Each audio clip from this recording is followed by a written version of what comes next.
The C-SPAN networks bring you long-form public affairs programming from the nation's capital and are a public service of your television provider.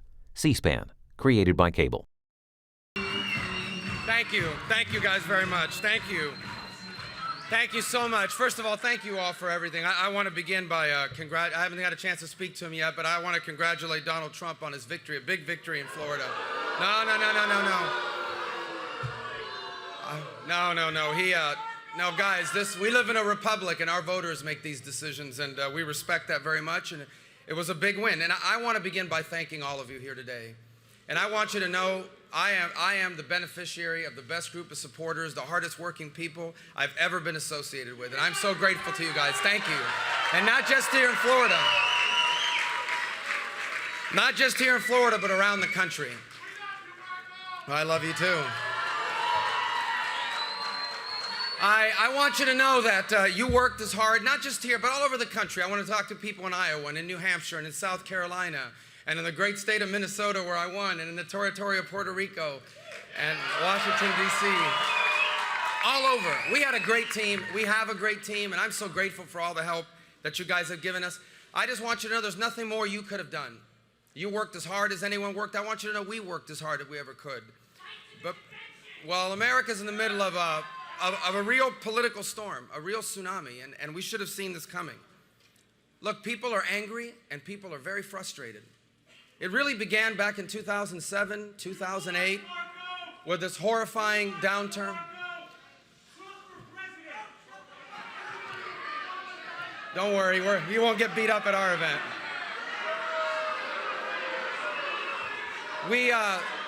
People are very frustrated about the direction of our country.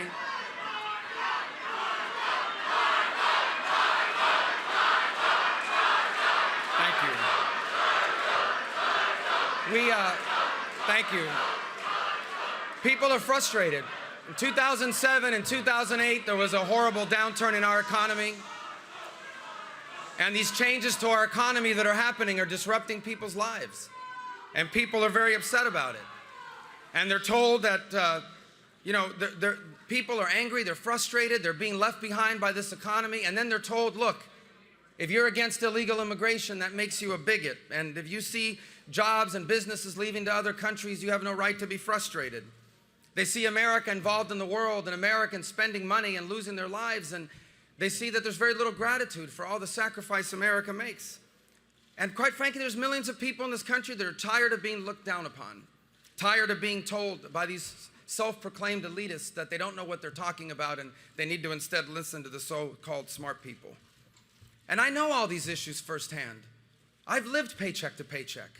I grew up paycheck to paycheck. I know what it's like to have to figure out how to find the money to fix the air conditioner that broke last night. I know my parents struggled, and I know millions of people that are doing that. I know immigration in America is broken. No one understands this issue better than I do. My parents are immigrants. My grandparents were immigrants. Jeanette's parents were immigrants. I live in a community of immigrants. I've seen the good and the bad and the ugly.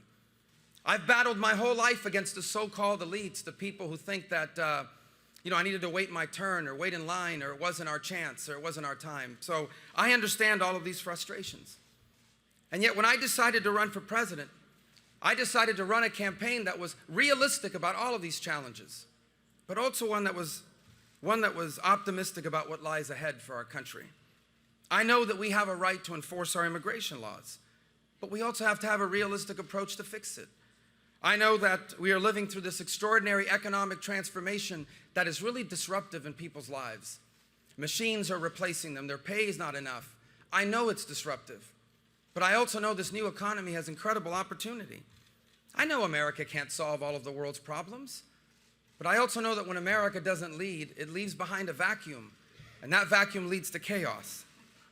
And most of all, I know firsthand that ours is a special nation because where you come from here doesn't decide where you get to go.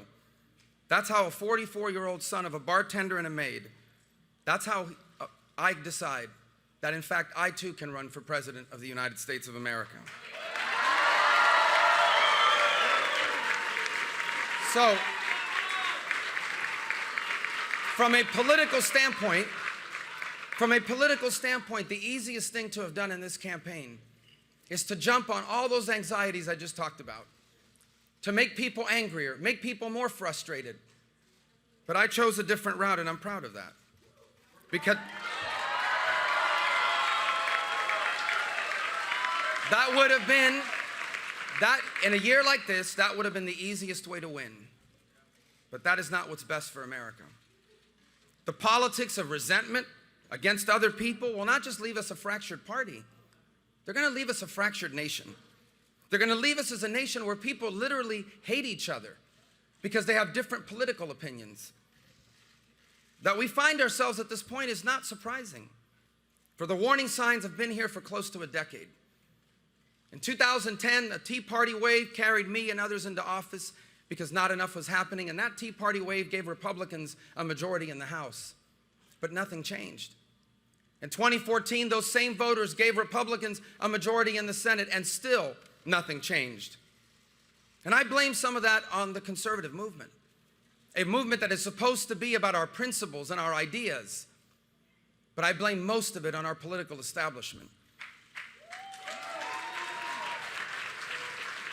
A political establishment that for far too long has looked down at conservatives as simple-minded people, looked down at conservatives as simply bomb throwers. A political establishment that for far too long has taken the votes of conservatives for granted. And a political establishment that has grown to confuse cronyism for capitalism and big business for free enterprise. I endeavored over the last 11 months to bridge this divide within our party and within our country, because I know that after 8 years of Barack Obama, this nation needs a vibrant and growing conservative movement, and it needs a strong Republican Party to change the direction now of this country. Or many of the things that are going wrong in America will become permanent, and many of the things that make us a special country will be gone. America needs a vibrant conservative movement, but one that's built on principles and on ideas, not on fear, not on anger, not on preying on people's frustrations. A conservative movement that believes in the principles of our Constitution, that protects our rights and limits the power of government. A conservative movement committed to the cause of free enterprise, the only economic model where everyone can climb without anyone falling. A conservative movement that believes in a strong national defense, and a conservative movement that believes in the strong Judeo-Christian values that are the formation of our nation.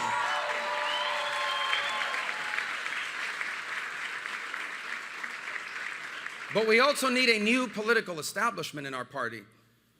Not one that looks down on people that live outside of the District of Columbia. Not one that tells young people that they need to wait their turn and wait in line. And not one that's more interested in winning elections than it is in solving problems or standing by principles. And this is the campaign we've run. A campaign that is realistic about the challenges we face, but optimistic about the opportunities before us. A campaign that recognizes the difficulties we face, but also one that believes that we truly are on the verge of a new American century. And a campaign to be president, a campaign to be a president that would love all of the American people, even the ones that don't love you back.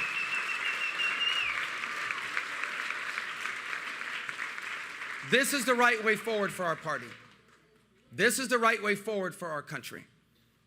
But after tonight, it is clear that while we are on the right side, this year, we will not be on the winning side. I take great comfort in the ancient words which teaches us that in their hearts humans plan their course, but the Lord establishes their steps. And so yet, while this may not have been the year for a hopeful and optimistic message about our future, I still remain hopeful and optimistic about America.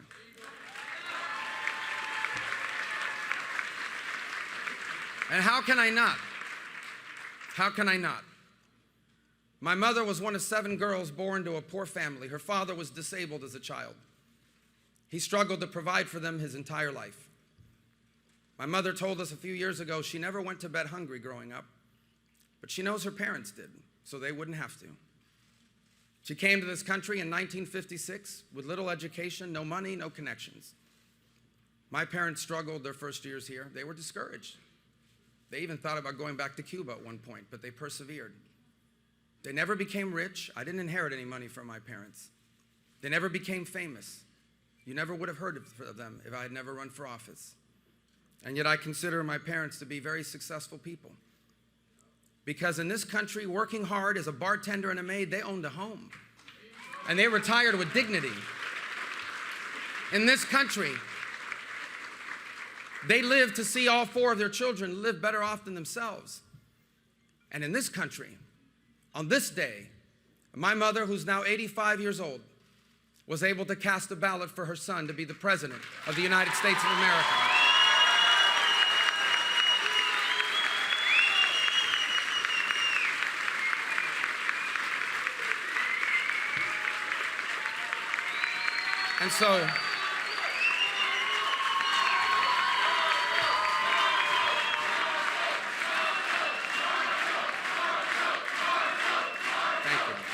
And so,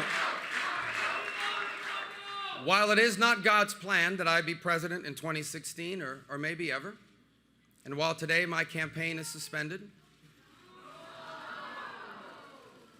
the fact that I've even come this far is evidence of how special America truly is. And all the reason more why we must do all we can to ensure that this nation remains a special place. I ask the American people, do not give in to the fear. Do not give in to the frustration. We can disagree about public policy. We can disagree about it vibrantly, passionately. But we are a hopeful people, and we have every right to be hopeful. For we in this nation are the descendants of go-getters. In our veins runs the blood of people who gave it all up so we would have the chances they never did.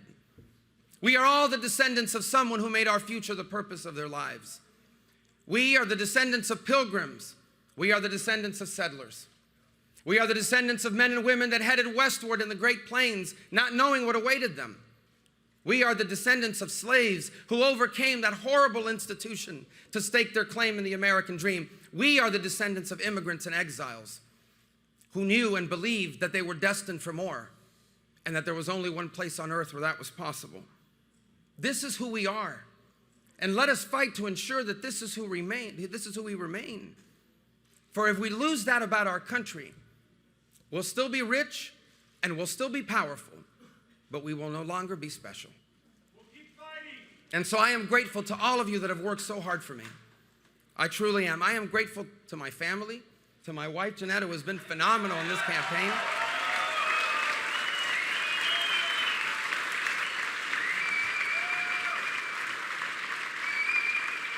To my 4 kids, who have been extraordinary in this campaign.